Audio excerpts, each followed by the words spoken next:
Hello everyone, welcome to Path S Academy. आज हम इस सेक्शन में डिस्कस करेंगे कुछ मल्टीपल चॉइस क्वेश्चंस के बारे में। तो जितने भी सिलेबस हमने कवर किया है उसके ऊपर हम क्या करेंगे, कुछ एमसीक्यूज के बारे में डिस्कस करेंगे। तो जो पहला क्वेश्चन है वो आता है क्या, which of the following is the most suitable sprinkler pressure for most of the crops. तो जो इरिगेशन हमने जब डिस्कस किया था वहाँ पे हमने मेनली तीन तरह के इरिगेशन के बारे में डिस्कस किया था। एक होता है सरफेस इरिगेशन, एक होता है स्प्रिंकलर और एक होता है ड्रिप इरिगेशन। तो जो सरफेस इरिगेशन होता है जनरली वहाँ पे हम through the help of gravity irrigation करते हैं, लेकिन स्प्रिंकलर और ड्रिप की जब बात आती है तब वहाँ पे हमको क्या चाहिए रहता है, एक पर्टिकुलर प्रेशर चाहिए रहता है जिससे कि हम इजीली एक एरिया को इरिगेट कर सकें। तो इसका जो सही आंसर हो जाएगा वो होगा सी, 3.5 से 7 केजी पर सेंटीमीटर स्क्वायर। यहाँ पे और एक पॉइंट याद रखिए कि जो प्रेशर है उसका यूनिट क्या है, केजी पर सेंटीमीटर स्क्वायर है। उसके साथ साथ ये जो प्रेशर जब हम ड्रिप इरिगेशन की बात करेंगे वहाँ पे ये प्रेशर की ज़रूरत होता है कितना, 2.5 केजी पर सेंटीमीटर स्क्वायर। तो ड्रिप इरिगेशन के केस में जो प्रेशर है वो रहता है 2.5, जबकि स्प्रिंकलर में रहता है 3.5 से 7। Next question, blind hoeing is mostly practised in. तो यहाँ पे ये पूछ रहा है कि कौन से क्रॉप में ब्लाइंड होइंग होता है। जो सही आंसर है वो है सुगर केन। तो सुगर केन में होता है क्या है, इसका जो अर्ली जर्मिनेशन है वो क्या रहता है, थोड़ा सा डिले होता है। अराउंड 45 डेज लग जाते हैं इसको जर्मिनेट होने के लिए। तो इस टाइम पे जो वीड्स वहाँ पे ग्रो कर जाते हैं, वीड्स या फिर खरपतवार, उनको क्या करने के लिए, मैनेज करने के लिए हम क्या करते हैं, क्रॉस प्लाविंग किया जाता है फील्ड पे डायरेक्टली।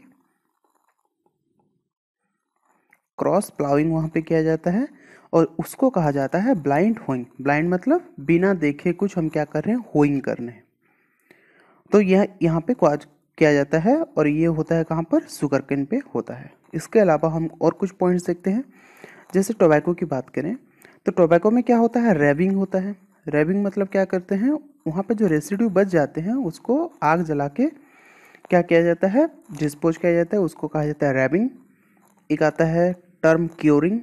हमने 4 तरह की क्योरिंग के बारे में भी डिस्कस किया था जब हमने टोबैको के बारे में पढ़ा था। और एक टर्म क्या है, मेज में है टेसलिंग, सिल्किंग। ये सारे किस से जुड़े हैं, ये मेज क्रॉप से जुड़े हुए हैं। नेक्स्ट हम बात करते हैं तीसरे नंबर क्वेश्चन, ये आता है mycorrhiza. Mycorrhiza is the association between roots of higher plants and dash. तो माइकोराइजा किसको कहा जाता है, जब roots of higher plants and fungi का एसोसिएशन होता है उसको कहा जाता है माइकोराइजा।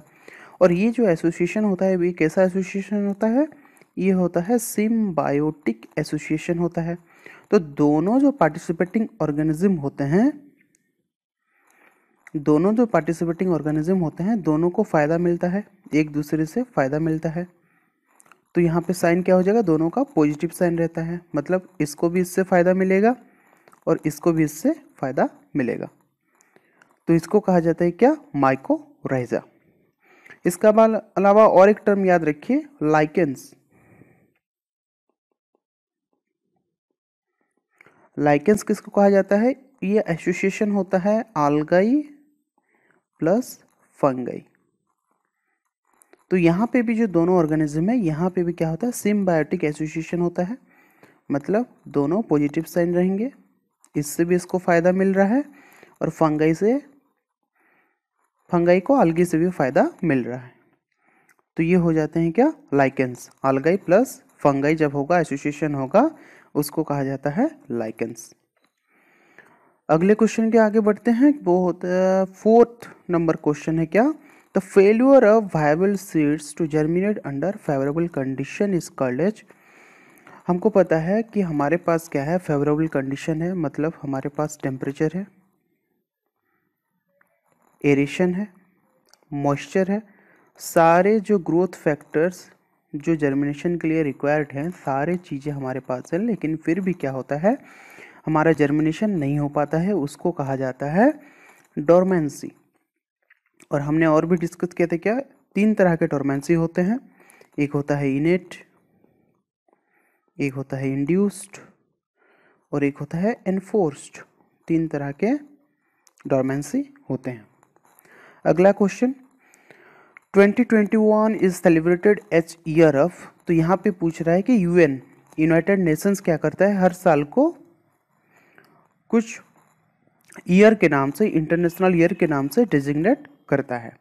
तो यहाँ पे पूछ रहा है कि 2021 कौन से ईयर के नाम से यूनाइटेड नेशन ने डिक्लेयर किया है। तो इसका सही आंसर है D, international year of fruits and vegetables. ये है 2021। और कुछ यहाँ पे जान लेते हैं कि international year of plant health ये कौन सा है, ये था 2020 को यूएन ने डिक्लेयर किया था international year of plant health. International year of rice 2004, international year of family farming 2014। तो ये सारी चीज़ें आप याद रखिए। अगला question, scarification does not involve dash. देखिए स्कैरिफिकेशन ये टर्म कहाँ पर आता है, जब हम डोरमेंसी ब्रेकिंग के बारे में बात किए थे कि जो डोरमेंसी दिखाते हैं क्रॉप, उसको हम कैसे ब्रेक करते हैं, वहाँ पे आता है एक टर्म स्कैरिफिकेशन। तो स्कैरिफिकेशन जनरली किया जाता है 3 तरीकों से। एक होता है मैकेनिकल, मतलब उसको आप क्या करो, प्रेशर अप्लाई करो, डंडे से मारो सीड को, तो क्या होगा, उसका जो सीड कोड होता है वो रप्चर होता है। एक होता है मैकेनिकल हो गया, एक होता है केमिकल, कुछ केमिकल एप्लीकेशन कर सकते हैं, और एक आता है थर्मल। थर्मल में क्या होता है, जनरली हम हॉट वाटर को अप्लाई करते हैं। तो यहाँ पे ऑप्शन पे देखिए, हॉट वाटर ये तो सही है, ये स्कैरिफिकेशन के अंदर रहता है, केमिकल भी रहता है, मैकेनिकल भी रहता है। कोल्ड वाटर ट्रीटमेंट स्कैरिफिकेशन के अंदर नहीं आता है। तो यहाँ पे हमको वही पूछा है, स्कैरिफिकेशन डज नॉट इन्वॉल्व क्या, कोल्ड वाटर ट्रीटमेंट। तो सही आंसर हो जाएगा यहाँ पे। फिर आता है सोयाबीन सीड कंटेन्स। तो सोयाबीन क्या होता है, उसमें सोयाबीन एक ऑयल सीड क्रॉप है, लेकिन यहाँ पे ऑयल कंटेंट कम होते हैं और प्रोटीन कंटेंट ज़्यादा होता है। तो इसका सही आंसर 20% ऑयल एंड 40% प्रोटीन रहता है।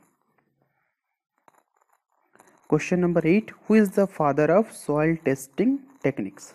तो जो सॉइल टेस्टिंग हम करते हैं, हम डिस्कस किए थे, जैसे अवेलेबल नाइट्रोजन के बारे में बात किए थे, हम उसको निकालते हैं कैसे, अल्कालाइन परमैंगनेट मेथड से निकालते हैं। तो इसे सॉइल टेस्टिंग टेक्निक्स के फादर कौन हैं, तो वो हैं एमएल ट्रॉफ।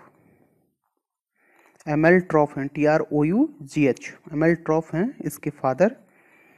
और अगर हम डिस्कस करें तो वीवी डॉकुचेव हैं father of soil science. Soil science के फादर हैं वीवी डॉकुचेव।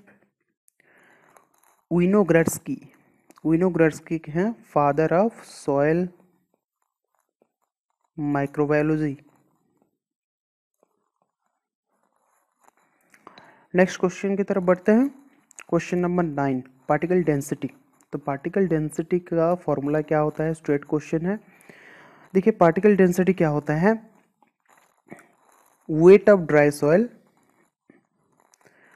Wait of dry soil upon weight of soil solids. Soil solids को आप बोल सकते हो सॉइल पार्टिकल्स भी बोल सकते हो। तो सही आंसर आ जाएगा C, weight of dry soil upon weight बोल दिया, वॉल्यूम ऑफ सॉइल सॉलिड्स या फिर सॉइल पार्टिकल्स। डेंसिटी का क्या होता है, density equal to mass by volume होता है। इसके लिए इसका फॉर्मूला क्या है, ग्राम पर सेंटीमीटर क्यूब, ग्राम पर सेंटीमीटर क्यूब है। अगर हम बल्क डेंसिटी की बात करें, BD बल्क डेंसिटी की बात करें, तो यहाँ पे हो जाएगा wait of dry soil open volume of soil. और वॉल्यूम ऑफ सॉइल में अंदर क्या क्या होता है, volume of air, volume of water और वॉल्यूम ऑफ सॉइल सॉलिड्स। तो वॉल्यूम ऑफ सॉइल में क्या हो जाता है, पूरा तीनों के तीनों कंपोनेंट आ जाते हैं, जबकि जब हम पार्टिकल डेंसिटी की बात करें वहाँ पे only weight upon volume of soil solids ही आता है, वहाँ पे हम पोरोसिटी या फिर पोर स्पेस को इंक्लूड नहीं करते हैं।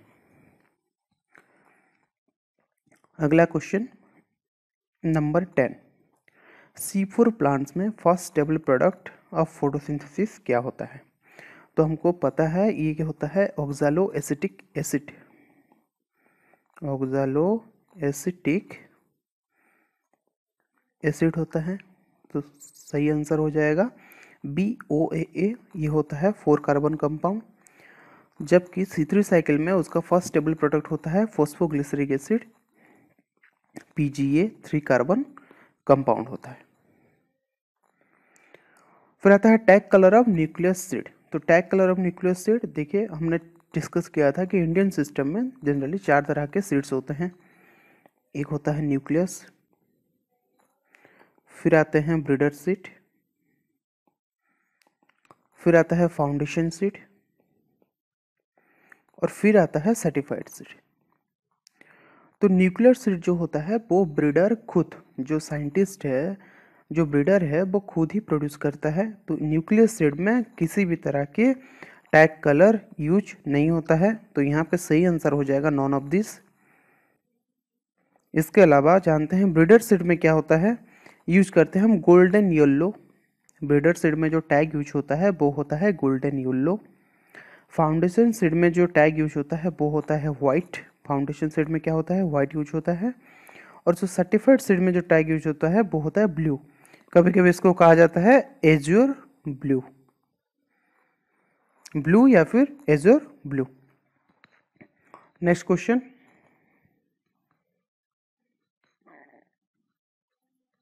अगला क्वेश्चन देखा जाए, if you practice zero tillage, क्या बोल रहा है, if you practice zero tillage for 2 to 3 years, 2-3 साल के लिए हम जीरो टिलेज कर रहे हैं continuously, then bulk density of the upper soil क्या होगा?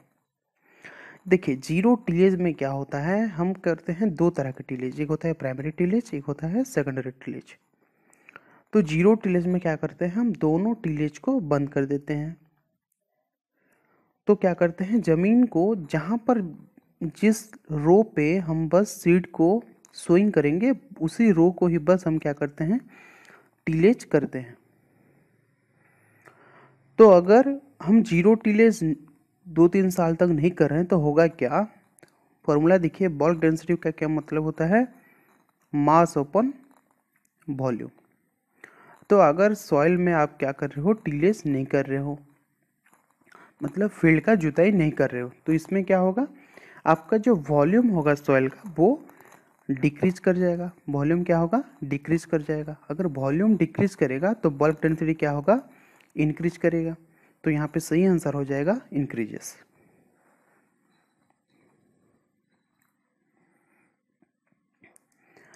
फिर आता है 13 number question, the bacteria responsible for conversion of nitrite to nitrate.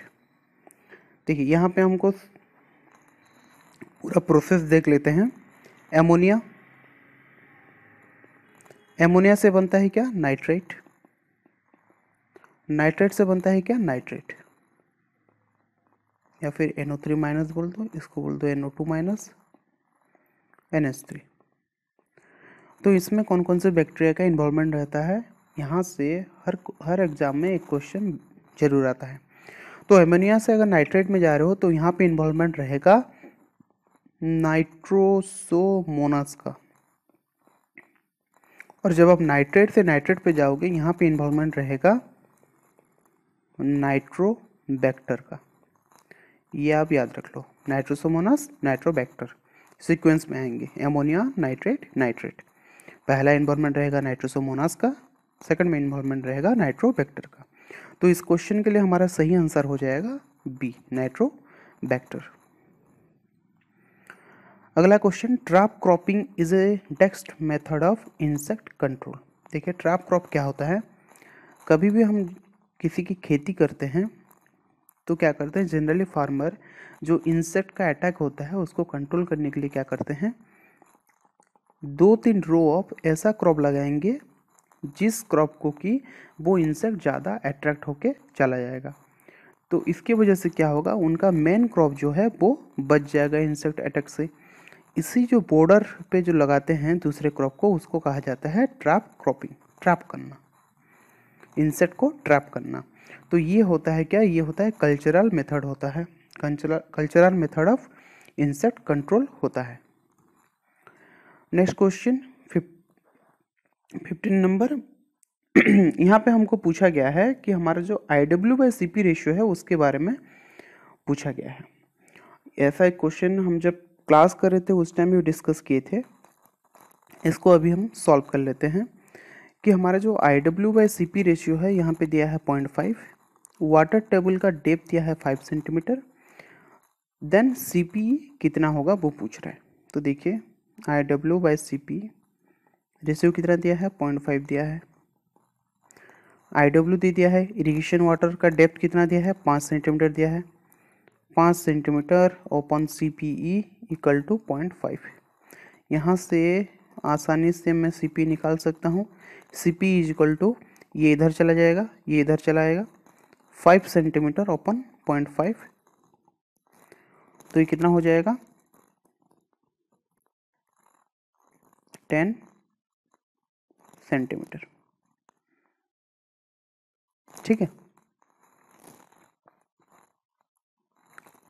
10 centimetre. तो यहाँ पे हमेशा क्या याद रखिएगा, यूनिट याद रखिएगा। आपका वाटर टेबल का डेप्थ था 5 सेंटीमीटर, तो आपका जो CP का भी जो आएगा वो भी आएगा सेंटीमीटर में, 10 सेंटीमीटर। सही आंसर है ए। अगला question, nutrient required for pack development in groundnut. Groundnut के पैक डेवलपमेंट में कौन से न्यूट्रिएंट का रिक्वायरमेंट रहता है? तो इसका सिंपल सा आंसर है कैल्शियम। कैल्शियम का रोल रहता है ग्राउंडनट के पैक के डेवलपमेंट में। तो यहाँ पे सही आंसर हो जाएगा डी, डी होगा इसका सही आंसर। इसके अलावा और देख लेते हैं कि जैसे बोरन, बोरन का मेन रोल रहता है पोलिनेशन में। मोलिब्डेनम की बात करें तो मोलिब्डेनम का रोल रहता है नाइट्रोजन फिक्सेशन में। जो बायोलॉजिकल नाइट्रोजन फिक्सेशन होता है BNF सिंपल बोलें तो, वहाँ पे किसका रोल रहता है, आयरन एंड मोलिब्डेनम, इन दोनों का रोल रहता है। यहाँ से भी क्वेश्चन पूछे जाते हैं। फिर आता है जिंक। तो जिंक, जैसे राइस की बात करें, जिंक के डेफिशिएंसी में राइस में एक डिजीज होता है, वो होता है खायरा डिजीज। ये खायरा डिजीज के बारे में भी एग्जाम में अक्सर पूछा जाता है। ये होता है क्या, जिंक के डेफिशिएंसी में, जिंक की अगर डेफिशिएंसी होगा सॉइल में तो राइस में क्या होता है, खायरा डिजीज होता है। इस खायरा डिजीज के बारे में पहले बताया था साइंटिस्ट डॉक्टर नेने ने बताया था। डॉक्टर नेने ने बताया था इसको पहले, खायरा डिजीज के बारे में, कि ये जिंक डेफिशिएंसी से होता है। अगला question, the price declared by the government to safeguard the interest of farmers is called as, कि कौन सा प्राइस गवर्नमेंट डिक्लेयर करती है फार्मर के safeguard the interest of the farmer, मतलब प्राइस सिक्योरिटी के लिए क्या डिक्लेयर करती है? तो वो डिक्लेयर करती है MSP, मिनिमम सपोर्ट प्राइस। सही आंसर ए, MSP कहते हैं इसको, मिनिमम सपोर्ट प्राइस। ये MSP डिक्लेयर करता है कौन, मिनिस्ट्री, एग्रीकल्चर मिनिस्ट्री डिक्लेयर करता है। और कब करता है, कि जैसे खरीफ के लिए MSP डिसाइड करेगा खरीफ की क्रॉप की कटाई से पहले, मतलब before the harvest of the kharif crop, वो MSP डिक्लेयर करेंगे। और ये MSP कितना रहना चाहिए, ये रेकमेंड कौन करता है, ये रेकमेंड करता है गवर्नमेंट को, रेकमेंड कौन करता है, CACP, commission of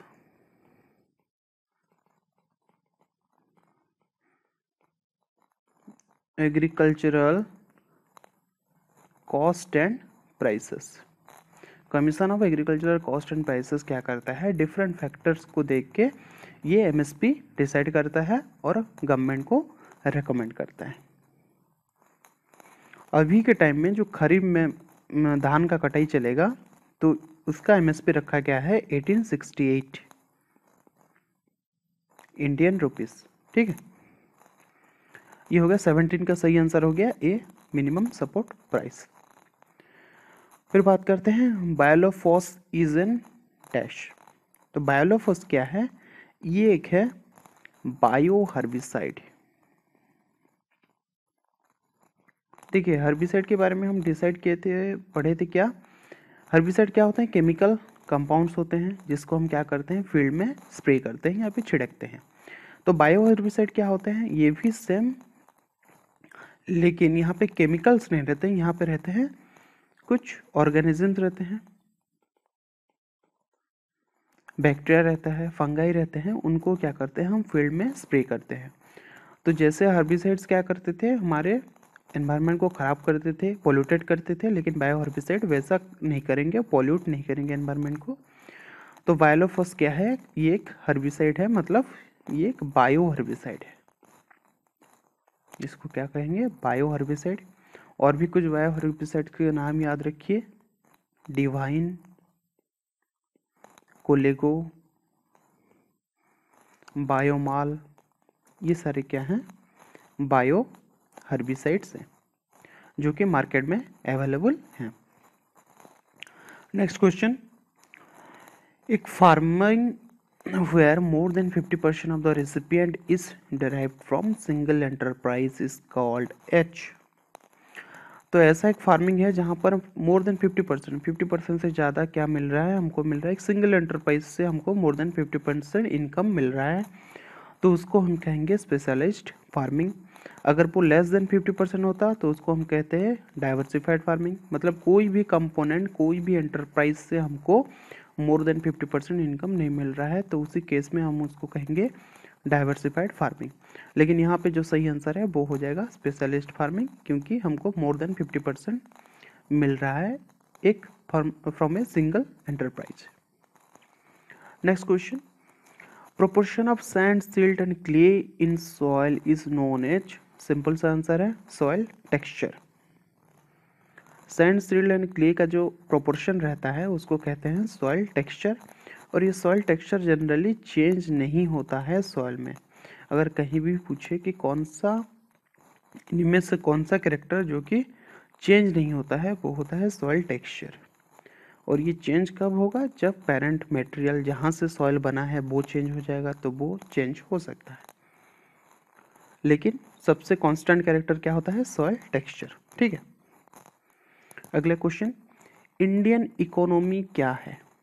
Indian economy क्या है? कोऑपरेटिव इकोनॉमी है, कैपिटलिज्म है, सोशलिज्म है, मतलब कैपिटलिस्टिक इकोनॉमी है, सोशलिस्ट है, या फिर मिक्स्ड इकोनॉमी है? तो जनरली अगर हम बात करें तो इंडियन इकोनॉमी क्या है? मिक्स्ड इकोनॉमी है, it's a mixed economy.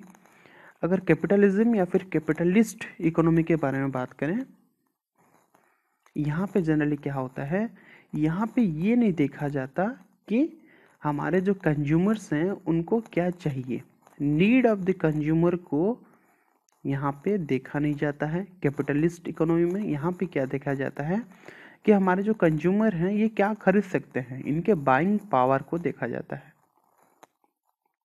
Consumer के बाइंग पावर को देखा जाता है कैपिटलिस्ट इकोनॉमी में, और ये किसी भी तरह से कंज्यूमर के लिए अच्छा नहीं होता है। मतलब जो पुअर सेक्शन रहते हैं, मार्जिनल सेक्शन रहते हैं सोसाइटी में, उनके लिए ये अच्छा नहीं होता है। जबकि सोशलिस्ट इकोनॉमी, अगर सोशलिज्म की बात करें या फिर सोशलिस्ट इकोनॉमी की बात करें, तो यहाँ पे क्या करता है, गवर्नमेंट डिसाइड करता है कि कौन सा प्रोडक्ट बनेगा, कौन सा प्रोडक्ट डिस्ट्रीब्यूट होगा, मतलब गवर्नमेंट के कंट्रोल में ज़्यादा रहता है यहाँ पे। तो सोशलिस्ट इकोनॉमी, गवर्नमेंट अपने पास सारे पावर रखता है कि कौन सा प्रोडक्ट हम बनाएंगे, कौन सा प्रोडक्ट बेचेंगे, कौन सा प्रोडक्ट कैसे डिस्ट्रीब्यूट करेंगे। तो ये भी सोसाइटी का नीड को, डिमांड को फुलफिल नहीं कर पाता। तो इसलिए इंडिया में क्या है, मिक्स्ड इकोनॉमी है। The best part of capitalist economy and best part of socialist economy, दोनों को मिला के बनाया गया है मिक्स्ड इकोनॉमी इंडिया में। अगला question, the important characteristic of a farm plan. Farm plan का सबसे जो महत्वपूर्ण कैरेक्टरिस्टिक क्या होता है, वो होता है क्या, फ्लेक्सिबिलिटी। कि हम डिस्कस किए थे जब हम पढ़ रहे थे कि different characteristic of farm plan के बारे में डिस्कस कर रहे थे। तो जो फ्लेक्सिबिलिटी होता है, वो होता है इसका सबसे जरूरी कैरेक्टर। अगला question, estimation of probable expenditure and income from a given farm plan in a year और in a season is known as. तो यहाँ पे सिंपल बात कर रहा है कि आपका फार्म ये है, एक्सपेंडिचर कितना हो रहा है, इनकम कितना हो रहा है, उसको क्या कहते हैं, फार्म बजटिंग। सही answer C. 24, the cost which varies with the level of production is known as। तो क्या रहता है हमारे पास, दो तरह के हमने कॉस्ट पढ़ा था, एक होता है फिक्स्ड कॉस्ट, एक होता है वेरिएबल कॉस्ट। तो जो फिक्स्ड कॉस्ट होता है वो क्या होते हैं, जो हमारे पास लैंड है, ये क्या है, ये फिक्स्ड कॉस्ट है। जो लैंड है वो कांस्टेंट है, उतना ही लैंड है हमारे पास। वेरिएबल कॉस्ट क्या रहेगा, जितने इनपुट्स दे रहे हैं। मान लीजिए हम पिछले साल 4 kg यूरिया या फिर खाद दे रहे थे, इस साल हम क्या करेंगे 50 kg दे रहे हैं, तो क्या हो गया, वेरिएबल हो गया। तो यहाँ पे सही आंसर क्या हो जाएगा हमारा, variable cost. The cost which varies मतलब जो चेंज होता है with the level of production. अगर आप 4 हेक्टेयर जमीन में कर रहे थे तो जो इनपुट्स दे रहे हैं वो क्या होगा, कम होगा। अगर आप 50 हेक्टेयर में कर रहे हैं तो जो इनपुट्स देंगे वो ज़्यादा होगा। तो क्या होता है, वेरिएबल कॉस्ट होता है। फिर बात करते हैं average annual rainfall of India, मतलब एक साल में एवरेजली इंडिया में कितना रेनफॉल हो जाता है। इसका सही आंसर है 1194 मिलीमीटर। ये यूनिट बिल्कुल याद रखिए, 1194 मिलीमीटर। कहीं कहीं पर आपको क्वेश्चन में इसका ऑप्शन मिल सकता है 1196 मिलीमीटर, वो भी सही है। कभी कभी इसको अगर ट्रिकीली पूछते हैं तो वहाँ पे दे देते हैं सेंटीमीटर पे, और इसको बोलते हैं 120 सेंटीमीटर। तो सब सेम ही बात है, 1194 मिलीमीटर बोलिए, 1196 मिलीमीटर बोलिए, या फिर 120 सेंटीमीटर बोलिए। अगर छत्तीसगढ़ की बात करें, छत्तीसगढ़ में जो एवरेज एनुअल रेनफॉल होता है वो होता है 1326 मिलीमीटर। इसको अगर बोलें 133 सेंटीमीटर भी बोल सकते हैं। अगला question, who use the term biological control. तो ये दिया था स्मिथ ने, स्मिथ एक साइंटिस्ट ने, जिन्होंने दिया था क्या, बायोलॉजिकल कंट्रोल टर्म दिया था। The headquarter of directorate of plant protection quarantine and storage कहाँ पर है। तो ये है कहाँ पर, ये है फरीदाबाद। सही आंसर हो जाएगा Faridabad. Directorate of plant protection quarantine and storage, जो हम देश में क्वारंटाइन देखते हैं, जैसे वेस्ट बंगाल के पोटैटो सैंपल्स क्या होते हैं, जो दार्जिलिंग एरिया के पोटैटो सैंपल्स देश में और कहीं भी ट्रांसपोर्ट नहीं होते हैं। क्यों नहीं होते हैं, due to the word disease, क्योंकि वो स्प्रेड हो जाएगा। तो ये सारे जो क्वारंटाइन के काम करता है वो कौन करता है, फरीदाबाद करता है। Director of plant protection quarantine storage जो फरीदाबाद में ऑफिस है वही करता है ये सब काम। अगला question, the common name of Sesamia inferens. तो हमने बात किया था कि हर जो इंसेक्ट है, डिजीज़ है, उसका कॉमन नेम और उसका साइंटिफिक नेम याद रखिए। तो क्वेश्चन आपको ऐसे ही पूछे जाते हैं। यहाँ पे क्या दे दिया, साइंटिफिक नेम दे दिया और कॉमन नेम पूछ रहा है। सेसामिया इन्फ्लोरेंस का कॉमन नेम क्या होता है। तो कॉमन नेम होता है क्या, जवार स्टेम बोरर या फिर सुरगम स्टेम बोरर। इसको कहते हैं जवार या फिर सुरगम। लोकल नेम में ज्वार बोलते हैं, लेकिन इसका जो नाम है इंग्लिश नेम है सुरगम। सुरगम स्टेम बोरर या फिर जवार स्टेम बोरर, सही आंसर इसका ये हो जाएगा। इसके अलावा अगर राइस स्टेम बोरर के बारे में बात करें, इसका साइंटिफिक नेम होता है स्क्लेरोटियम ओराइजी।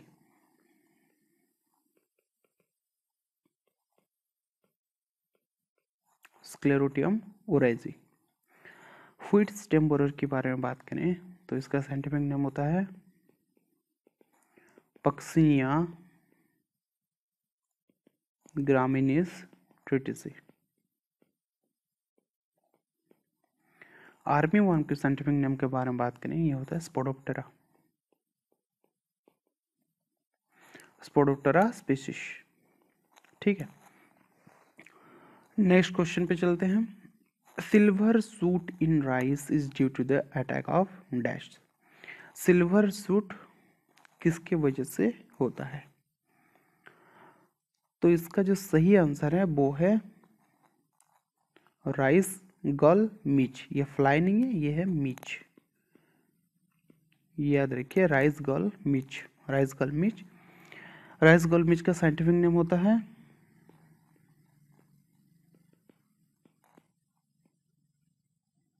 ओरेसिडिया ओराइजी, और इसी सिल्वर सूट डिजीज को और भी नाम से जानते हैं, ओनियन लीफ बोलते हैं इसको, राइस की ओनियन लीफ भी बोलते हैं डिजीज को। अगला question, fundamental unit in a civilization is dash. तो ये होता है फंडामेंटल यूनिट, क्या होता है? वो होता है सोसाइटी। सोसाइटी होता है एक सिविलाइजेशन का फंडामेंटल यूनिट। 31 नंबर, तो 31 नंबर में क्या है? Amount of ATP required to form one molecule of ammonia during the biological nitrogen fixation, BNF, biological nitrogen fixation. तो देखिए पूरा प्रोसेस को देखते हैं। जैसे क्या होता है बायोलॉजिकल नाइट्रोजन फिक्सेशन में N2 8 हाइड्रोजन आयन से मिलता है, 8 इलेक्ट्रॉन, 16 ATP बनाता क्या है? In presence of nitrogenous enzyme 2 molecules of ammonia बनाता है, उसके साथ हाइड्रोजन बनाता है, 16 ADP बनाता है और 16 फॉस्फेट बनाता है। तो यहाँ पे हमको क्वेश्चन में पूछा गया है अमाउंट ऑफ ATP रिक्वायर्ड, कितना ATP की ज़रूरत रहता है to form one molecule of ammonia, एक मॉलिक्यूल ऑफ अमोनिया बनाने के लिए। तो यहाँ पे देखिए 16 ATP का इन्वॉल्वमेंट रह रहा है और बन रहा है कितना? 2 एमोनिया के मॉलिक्यूल्स बन रहे हैं, लेकिन हमको पूछा गया है क्या? 1 मॉलिक्यूल। तो 1 मॉलिक्यूल के लिए कितना हो जाएंगे? 8 ATP हो जाएंगे। 16 ATP यूज हो रहा है तो 2 बन रहे हैं, तो एक के लिए क्या होगा? 8 ATP होंगे। तो सही आंसर हो जाएगा डी। अगला question, extension education is a type of dash education, कि एक्सटेंशन एजुकेशन कैसा एजुकेशन होता है? तो जो सही आंसर होगा वो होता है नॉन फॉर्मल एजुकेशन। अगर एजुकेशन सिस्टम के बारे में बात करें 3 तरह के होते हैं, एक होता है फॉर्मल एजुकेशन, एक होता है फॉर्मल एजुकेशन, दूसरा होता है इनफॉर्मल, और तीसरा होता है नॉन फॉर्मल। तो फॉर्मल एजुकेशन क्या हो गया? जो हम स्कूल कॉलेजेस जाते हैं ये होता है फॉर्मल एजुकेशन, जहाँ पे हमको डिग्री मिलते हैं। इनफॉर्मल एजुकेशन क्या हो गया? ये होता है जैसे हम लाइफ के डिफरेंट एक्सपीरियंसेस से सीखते हैं, किसी ने कुछ बताया हम वो उसको सीखते हैं, ये होता है इनफॉर्मल एजुकेशन। और नॉन फॉर्मल एजुकेशन क्या होता है? यहाँ पे हम चीज़ों को अपने खुद ट्राई करके सीखते हैं। जैसे कोई एक नया ऑपरेशन मान लीजिए, एक्सटेंशन में हम क्या करते हैं? नए नए टेक्नोलॉजीज़ को हम फार्मर के पास पहुंचाते हैं। तो फार्मर क्या करते हैं? वो टेक्नोलॉजी को खुद अप्लाई करते हैं फील्ड पे और उसका रिजल्ट देखते हैं और कंपेयर करते हैं। ये होता है नॉन फॉर्मल एजुकेशन।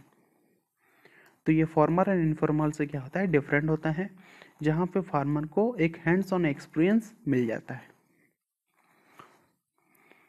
अगला question, in India salt affected soil cover dash million hectare. तो ये सिंपल सवाल है, स्टैटिस्टिक्स का सवाल है, मतलब याद रखना है आपको डाटा। इन इंडिया सॉल्ट अफेक्टेड सॉइल कितने एरिया पे पाए जाते हैं? तो ये पाए जाते हैं 7 मिलियन हेक्टेयर पे। आप कभी भी कंफ्यूज मत होइए, जब भी पढ़िए क्लियरली पढ़िए, कितना? 7 मिलियन हेक्टेयर। यहाँ पे 0.7 भी दिया है, यहाँ पे 70 भी दिया हुआ है। तो इसीलिए परफेक्टली याद रखिए, जब भी कोई डेटा वाला क्वेश्चन आप डेटा वाले को पढ़ रहे हैं उसको परफेक्टली याद रखिए कि कितना मिलियन हेक्टेयर होता है, कितना एरिया पे होता है। तो ये होता है 7 मिलियन हेक्टेयर। और भी इसके बारे में कुछ जानते हैं, जैसे सबसे ज़्यादा पाया जाता है कहाँ पे? यूपी पे पाया जाता है सॉल्ट अफेक्टेड सॉइल। उसके बाद आपको मिलेगा ये गुजरात पे मिलेगा, उसके बाद आपको मिलेगा वेस्ट बंगाल पे मिलेगा, और उसके बाद आपको मिलेगा राजस्थान में। तो सबसे ज़्यादा अगर कभी पूछेगा सबसे ज़्यादा सॉल्ट अफेक्टेड सॉइल कहाँ पाया जाता है इंडिया में? यूपी, उसके बाद गुजरात, उसके बाद वेस्ट बंगाल। अगला सवाल, which part of banana is used for its propagation.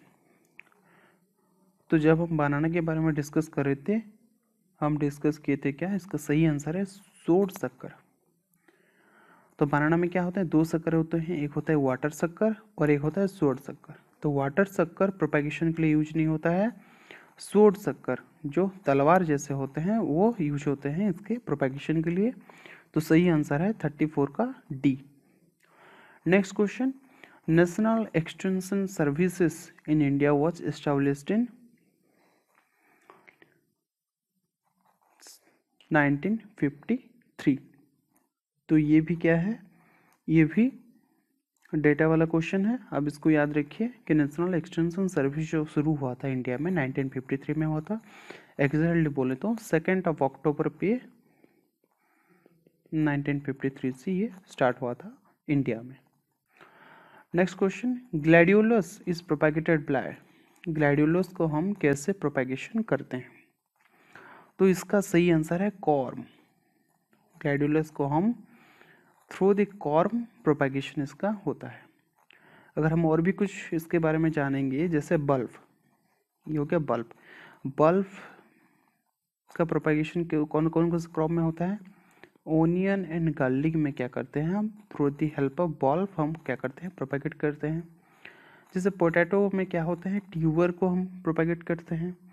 और राइजोम करते हैं कहाँ पर, जिंजर एंड टर्मरिक पे राइजोम का प्रोपेगेशन होता है। अगला question, Apple is successfully grown in dash zone. Apple कहाँ पे ग्रो किया जाता है, हमको पता है कहाँ पर। अगर आप उत्तराखंड जाओगे, उस एरिया पे क्या होते हैं, एप्पल क्या होता है, हिमाचल प्रदेश, उत्तराखंड, इस एरिया में क्या पाए जाते हैं, आपको एप्पल मिल जाते हैं। तो जनरली टेम्परेट जोन पे क्या होते हैं, हमारे एप्पल सक्सेसफुली ग्रो होते हैं।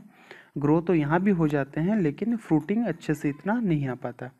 तो इसीलिए सक्सेसफुली अगर कहेंगे तो ये होता है टेम्परेट जोन पे इसका सही तरीके से ग्रोथ होता है और फ्रूटिंग भी होता है।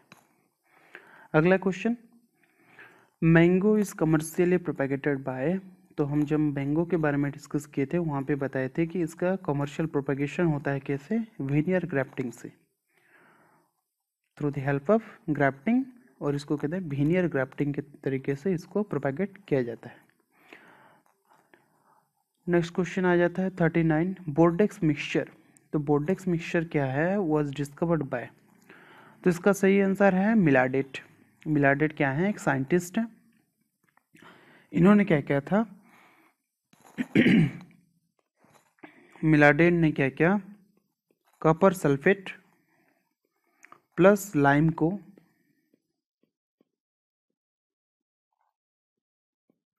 मिला के बनाया था क्या, बोर्डेक्स मिक्सचर को। ये क्या है, एक फंगिसाइड है, कॉपर सल्फेट एंड आपका जो लाइम रहता है, ये इसको मिला के बनाया था इन्होंने बोर्डेक्स मिक्सचर को, और एक फंगिसाइड की तरह इसको यूज कर रहे थे। और यूज कहाँ पे किए, ये वाइन यार्ड्स पे यूज किए इसको। कौन से डिजीज के लिए यूज किए, डाउनी मिल्ड्यू के लिए। डाउनी मिल्ड्यू डिजीज के लिए इन्होंने इस मिक्सचर को यूज किया एज एन फंगिसाइड। अगला question, national agricultural cooperative marketing federation of India, NAFED. यहाँ पे एक याद रखिए इसका फुल फॉर्म क्या होता है, national agricultural cooperative marketing federation of India. ये कब एस्टेब्लिश्ड हुआ था, तो एस्टेब्लिश्ड हुआ था ये 1958 पे हुआ था। 1958 पे इसको एस्टेब्लिश किया गया था।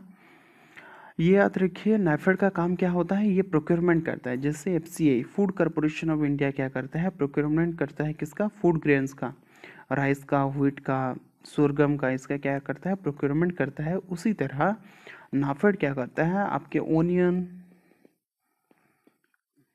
और कुछ ऑयल सीड्स का क्या करता है, प्रोक्योरमेंट करता है। ये होता है नाफेड का काम। Next question, vitamin C is called H. Vitamin C को हम क्या कहते हैं,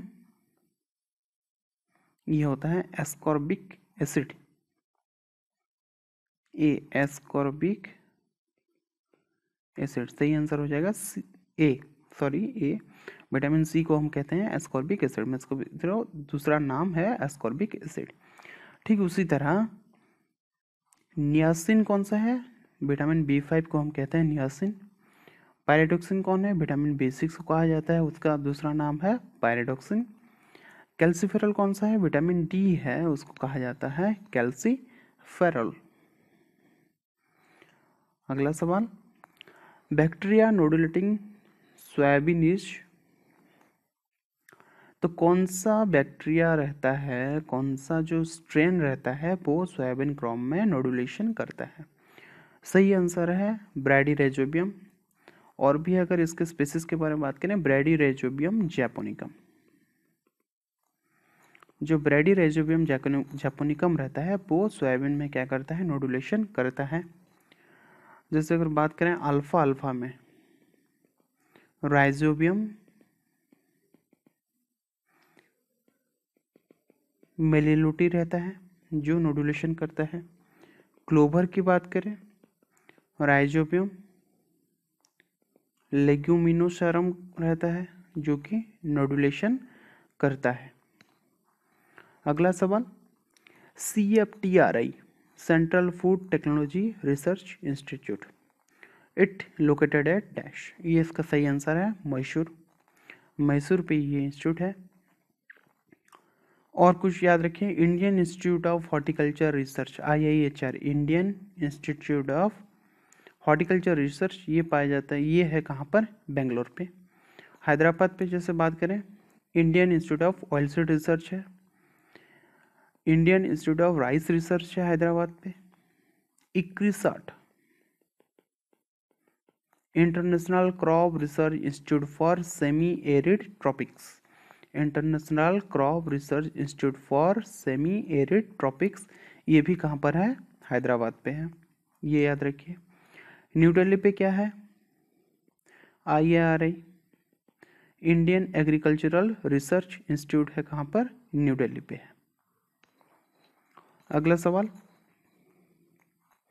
glycolysis is also called H, तो हमने जब ग्लाइकोलाइसिस के बारे में पढ़ा था वहाँ पे डिस्कस किए थे कि ग्लाइकोलाइसिस को और क्या कहा जाता है?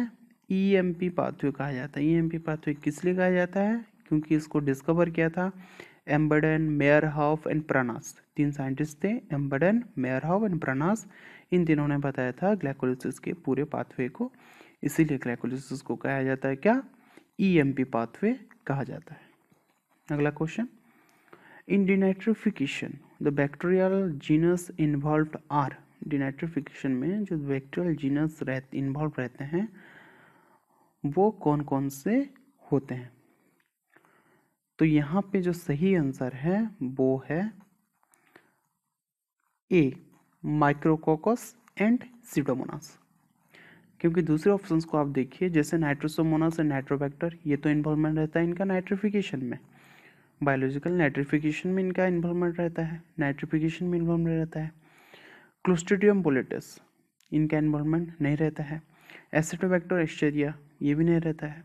तो यहाँ पे रहता है क्या? माइक्रोकोकस एंड सीडोमोनास का रोल रहता है डिनाइट्रिफिकेशन के प्रोसेस में।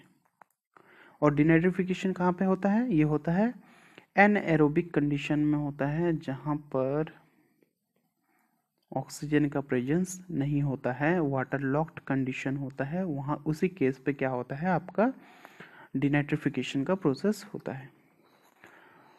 अगला क्वेश्चन है क्या? Arrangement of soil particles is referred as, मतलब सॉइल पार्टिकल्स का अगर अरेंजमेंट होगा उसको कहेंगे हम सॉइल स्ट्रक्चर। सॉइल टेक्सचर के बारे में हमने डिस्कस किया था कि जो proportion of sand silt clay होता है उसको कहते हैं सॉइल टेक्सचर, और सॉइल टेक्सचर चेंज नहीं होता है। लेकिन अगर अरेंजमेंट ऑफ सॉइल पार्टिकल्स कहेंगे तो वो होगा सॉइल स्ट्रक्चर, और सॉइल स्ट्रक्चर चेंज हो सकता है बाय ह्यूमन इंटरवेंशंस, या फिर कोई नेचुरल प्रोसेस की वजह से भी सॉइल स्ट्रक्चर बदल सकता है। अगला question, 1 hectare centimetre water is equal to decalitre, 1 hectare centimetre water is equal to decalitre. तो यहाँ पे कुछ चीज़ पहले आप याद रखिए, 1 हेक्टेयर होता है 10,000 मीटर स्क्वायर। कभी पूछेगा 1 एकड़ होता है कितना, approximately 4,000 metre square. 1 metre cube, 1 metre cube मतलब 1 मीटर विड्थ, 1 मीटर लेंथ और 1 मीटर का डेप्थ। ये एक ऐसा बन जाएगा 1 मीटर का, एक सेकंड यहाँ पे देखो, 1 मीटर का लेंथ, 1 मीटर विड्थ और 1 मीटर का डेप्थ। इसको कहेंगे क्या, 1 मीटर क्यूब। तो 1 मीटर क्यूब में कितना पानी रहता है, 1000 लीटर पानी रहता है। एक 1 मीटर क्यूब का मैं एक कंटेनर लाऊंगा तो वो कितना पानी रख पाएगा, 1000 लीटर पानी वो रख पाएगा। तो अब इस क्वेश्चन को हम सॉल्व करते हैं। यहाँ पे सिंपली पूछा है 1 हेक्टेयर सेंटीमीटर। 1 हेक्टेयर सेंटीमीटर मतलब एक एरिया है 1 हेक्टेयर का, जहाँ पे हम 1 सेंटीमीटर हाइट का पानी को खड़ा रखेंगे तो वो कितना लीटर पानी होगा, ये सिंपली ये पूछ रहा है। 1 हेक्टेयर का एरिया है, वहाँ पे 1 सेंटीमीटर पानी खड़ा है, स्टैंडिंग वाटर है, तो ये कितना लीटर पानी है। ओके, तो 1 हेक्टेयर को हम अगर मीटर में कन्वर्ट करें तो क्या है, हमने अभी डिस्कस किया 10,000 मीटर स्क्वायर है। 1 सेंटीमीटर को अगर हम मीटर में कन्वर्ट करेंगे तो ये हो जाएगा 0.01 मीटर। ठीक है, अब यहाँ से ये हो गया कितना, 11 को मल्टीप्लाई करेंगे 100 क्या हो गया, मीटर क्यूब हो जाएगा। और हमको पता है 1 metre cube is equal to क्या, 1000 लीटर। तो 100 इंटू 1000 लीटर, तो क्या आ गया, 2 शून्य 3 शून्य, 10 to the power 5 litre. Okay, answer में देखिए क्या है, यहाँ पे हमको लीटर पे नहीं दिया है, यहाँ पे हमको किस दिया है, मिलियंस पे दिए हैं, मिलियंस पे दिए हैं। तो 10 टू पावर 5 को हमको क्या करना पड़ेगा, मिलियन में कन्वर्ट करना पड़ेगा। अगर हम मिलियन में कन्वर्ट करेंगे तो वो क्या हो जाएगा, 0.1 मिलियन आएगा, क्योंकि 1 मिलियन क्या होता है, 10 टू पावर 6 होता है। तो इसीलिए 0.1 मिलियन लीटर ऑफ वाटर हमको मिलेगा 1 हेक्टेयर सेंटीमीटर पे। सही आंसर इसका हो गया सी, 0.1 मिलियन लीटर ऑफ वाटर रहेगा। अगले सवाल, अगला सवाल क्या है, the size of clay particles. ये तो सबसे सिंपल सवाल है और ये हमेशा एग्जाम में पूछा भी जाता है। लेस देन 0.002 मिलीमीटर, हमेशा यूनिट को याद रखिएगा। तो यहाँ पे सही आंसर हो गया A. Next question, 1 micron equal to dash millimetre. तो यहाँ पे याद रखिए माइक्रोन क्या होता है, 1 माइक्रोन इक्वल टू होता है, यहाँ पे म्यू बोलते हैं, 1 माइक्रोन इक्वल टू क्या होता है, 10 टू पावर -6 मीटर होता है। ओके, 10 टू पावर 6 मीटर होता है। अगर हमको क्या कन्वर्ट करना है, हमको कन्वर्ट करना है इसको मिलीमीटर पे कन्वर्ट करना है। ओके, 10 टू पावर -6 मीटर को अगर मैं कन्वर्ट करूँ मिलीमीटर में तो कितना हो जाएगा, 10 टू पावर 3 मिलीमीटर हो जाएगा। तो सही आंसर मेरा आ गया -6 + 3, तो क्या हो जाएगा, -3 हो जाएगा, यहाँ पे इंटू रहेगा। तो ये हो जाएगा मेरा सही आंसर 10 टू पावर -3 मिलीमीटर। ए हो जाएगा इसका answer. 50, डेपोग is an important method of rising seedlings. तो हमने जब राइस के नर्सरी के बारे में डिस्कस किया था, वहाँ पे डिस्कस किया था वेट नर्सरी, ड्राई नर्सरी, फिर आता मॉडिफाइड डेपोक, श्री मेथड, ये सारे के बारे में हमने डिस्कस किया था। तो जो सही आंसर इसका हो जाएगा ये होगा राइस। तो डेपोक is an important method of rising seedlings in rice. और डेपोक मेथड कब यूज किया जाता है, जब क्या होता है, मौसम खराब होता है, एवरेंट वेदर कंडीशन रहता है, उस समय पे हम क्या करते हैं, डेपोक मेथड यूज करते हैं। मतलब जब हम फील्ड पे हमारा नर्सरी प्रिपेयर नहीं कर सकते हैं, उस कंडीशन में हम क्या करेंगे, घर पे इस मेथड को यूज करके सीडलिंग को ग्रो कर सकते हैं। तो ये थे कुछ क्वेश्चंस, और आपको इसके बारे में जानना है, जो जो पॉइंट्स मैंने हमने डिस्कस किए उसको भी नोट कर लिया, और वहाँ से अगर जो आप पढ़े हों वहाँ से एलिमिनेट करने की कोशिश करिए और क्वेश्चन को अटेंड करिए। तो थैंक यू, इसको आप अच्छे से रिवाइज करिए। Thank you.